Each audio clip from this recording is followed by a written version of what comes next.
Hello, my name is Brandon Nush, and today I would like to talk to you about one of the world's most famous philosophers. Plato was born in around 427 to 428 BCE, and some of his words are still quoted today for wisdom and in many different areas and subjects that people learn in college. One area that Plato was particularly opinionated on was education. Plato was really into the idea of idealism. Now, idealism believed that there was an unchanging world filled with perfect ideals as well as timeless concepts. Now, in the idealism realm, Plato believed that the curricular focus should be on subjects such as philosophy, history, religion, literature, and tapping into the mind's full potential. His goal was to have students search for truth because he believed that truth could guide their lives. Now, as for his methodology, Plato wanted to awaken thought in readers. He wanted to have this by having students read instead of just having them hear dialogue, because he believed that in order to internalize material, we needed to read it, because if we're just hearing auditory information, we tend as humans to tone it out.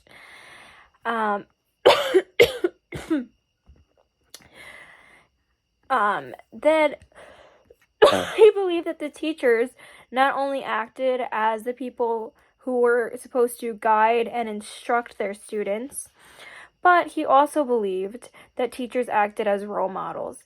He believed that educators played a large role in tapping into a student's full potential and their mind, and he took that very seriously. He also believed that a learner's nature was to imitate. So he believed that if teachers were good role models, students would imitate that and emulate what they were seeing. So he also believed that students were able to apply information into their skill and their ability. Now, Plato also believed in the human soul. Idealism, unlike some more modern concepts of education, also did have some God-centered beliefs, and he seemed to take that pretty seriously. Some people criticize Plato's methods and idealism because they believe that Plato thought too much about literature and art, and they thought that this had less impact on truth and value and were just mundane pastimes, whereas Plato thought they were useful, and some people will disagree with that. Other people think that Plato's ideology was not diverse enough, and he does not consider science enough in his curriculum that we spoke about, because he really believed in focusing more on religion and literature, because he believed that, as beings, we're very creative, and by being creative, we are able to really, as a person, become more and more creative and tap into parts of our brain that we wouldn't otherwise use. It's kind of like the concept with cursive. They believe that, when you learn cursive, because it's more artistic than just script, that you're able to tap into different parts of your brain. So he had a very, in my opinion, science-based belief, even though that others might disagree. Now, one of Plato's most astonishing achievements that we have still today was he was actually responsible for helping to found the first academic academy, where students would come in and listen to lectures and participate in group discussions, where he actually would speak himself in Greece.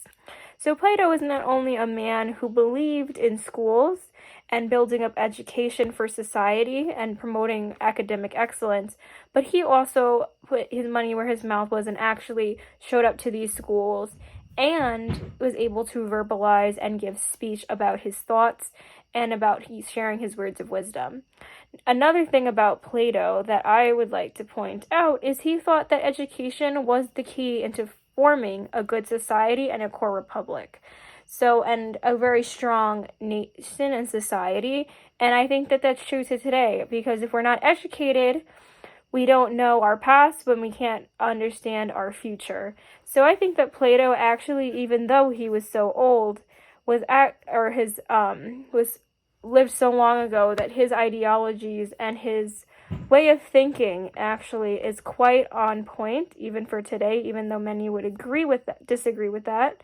I think that Plato is a very impressive philosopher, which is why many still quote him today. Thank you for listening on this brief segment that I had prepared. I have prepared a handout to go along with it, that if you have any questions or you want to take notes or highlight, you can read from this pamphlet. Thank you.